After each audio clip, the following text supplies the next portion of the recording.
យើងជួយដល់គ្រួសារខ្មែរជាថ្ងៃល្អចាប់ដើមឆ្នាំថ្មីចឹងអរគុណបងប្អូនទាំងអស់គ្នាបានចូលរួមមកញ៉ាំបាយយើងញ៉ាំបាយជុំគ្នាដើម្បីគ្រួសារខ្មែរមហូបយប់នេះពួកខ្ញុំធ្វើរៀងថោកទេហើយសូមតិចទៀតហ្នឹងខាង restaurant គេនឹងដើរយកលុយតាមតុអញ្ចឹងសូមបងប្អូនprepare លុយឲ្យគេផ្ទាល់មកសេចក្តីសង្ឃឹមរបស់ខ្ញុំមកខំថ្ងៃនេះគឺសង្ឃឹមថាបងប្អូន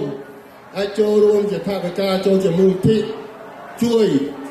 ដល់ជនភៀសសិទ្ធខ្មែរយើងនៅតាមព្រំដែនដែលបានភៀសខ្លួនចេញទៅក្នុងជំរំអញ្ចឹងសភាពាណិជ្ជកម្មយើងផ្ទាល់នឹងចុះទៅយកលុយទៅទិញអីវ៉ាន់ជូនដល់ជនភៀសសិទ្ធផ្ទាល់នៅខែមួយនេះ goal របស់យើងយប់ហ្នឹងខ្ញុំសង្ឃឹមថាអាចរកបាន10000ហើយក៏មានកូនខ្ញុំនឹងបងវាសនាគាត់រៃគៀសតាមរបៀបរបស់គាត់យកមកចូលរួមដើម្បីយកទៅសប្តាហ៍ជួយជនភៀសសិទ្ធអញ្ចឹង